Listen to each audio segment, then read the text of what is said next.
C'est grave drôle en vrai, mais je rigole pas de toi. Je rigole parce que je pensais la même chose avant. Avant d'être musulman, je me disais pareil, je me soumets qu'à moi-même. Et je pensais que c'était quelque chose de bien, de croire ça, de penser ça. Personne ne peut me contrôler, je me soumets qu'à moi-même. Alors qu'en réalité, c'est Shaitan qui s'amusait avec moi. J'étais soumis à mon propre ego. Mais ça, je le savais pas. Je me disais la même chose que les ennemis de l'islam aujourd'hui. Dieu n'existe pas. Dieu a été créé par l'humain pour contrôler les gens. Mais en vrai, on dit des choses comme ça, sans texte, sans source, sans preuve.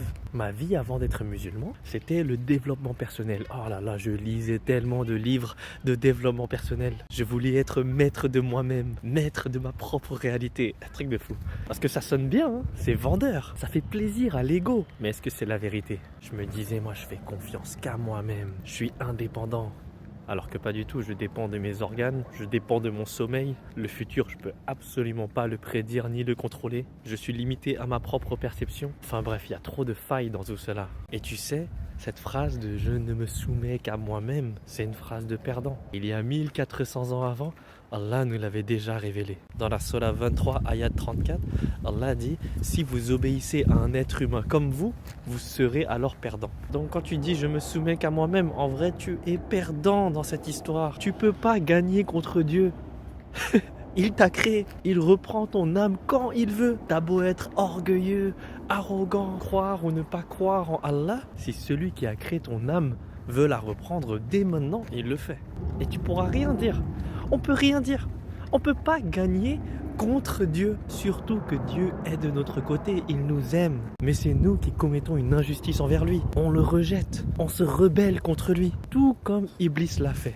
Le shaitan, il a refusé de se soumettre à Allah, d'obéir à sa parole. Et après, au lieu d'assumer ses torts, il continue à être orgueilleux et il blâme Allah pour l'avoir égaré. Et Allah, il nous partage cette histoire pour pas qu'on refasse la même erreur que Iblis, pour pas qu'on tombe dans l'orgueil. Être soumis à Allah, être soumis à celui qui a créé notre âme, c'est la meilleure des choses à faire. Je préfère utiliser mon libre arbitre pour me soumettre à celui qui m'a créé et qui a créé mon âme et qui a créé l'univers tout entier, plutôt que d'être orgueilleux et ingrat et de me dire « Ah, moi je vais me soumettre qu'à moi-même. Je m'en fiche de celui qui m'a créé, je me soumets qu'à moi-même. » C'est un truc de fou.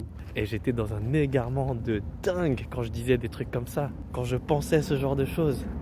Subhanallah, astaghfirullah. Comprenez bien une chose, qu'on se soumette à Allah ou non, qu'on obéisse à Allah ou non, ça ne change rien du tout pour Allah. Il n'a pas besoin de nous. Toutes les règles qu'il nous donne, toutes les interdictions et les obligations, elles sont là pour nous guider. Elles sont là pour notre bien. Elles sont là pour nous sauver, pour nous éloigner du mal, pour nous éloigner des turpitudes, pour nous éloigner de l'arrogance, de l'orgueil. Allah n'a pas besoin de nous du tout. Les obligations des prières, elles sont pour notre bien. Parce que si c'était pas obligatoire, quasiment personne prierait tous les jours. D'une manière si disciplinée, si rigoureuse. Mais sinon, la prière, ça change rien pour Allah. Mais pour nous, ça change tout. Regarde comment il est mignon. Subhanallah. Masha'Allah. J'étais un peu distrait par les canards, ils sont trop mignons. Même les canards, ils glorifient Allah. Tous les animaux, toute la nature entière, tout le cosmos entier, ils glorifient tous Allah. Enfin voilà, par rapport aux prières, même si le monde entier arrêtait de prier, ça ne changerait rien pour Allah. Les prières, c'est pour notre propre bien. Lorsqu'on le glorifie, c'est pour notre propre bien. Ça nous éloigne du mal et ça nous rapproche du bien.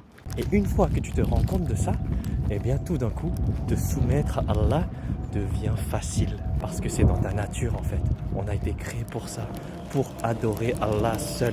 Et tant que tu t'obstines à rejeter ta nature, la raison pour laquelle tu as été créé, eh bien ton âme, elle ne sera jamais en paix. Et si tu n'es pas en paix de ton vivant, qui te dit que tu vas être en paix à ta mort? On a été créé pour adorer Allah.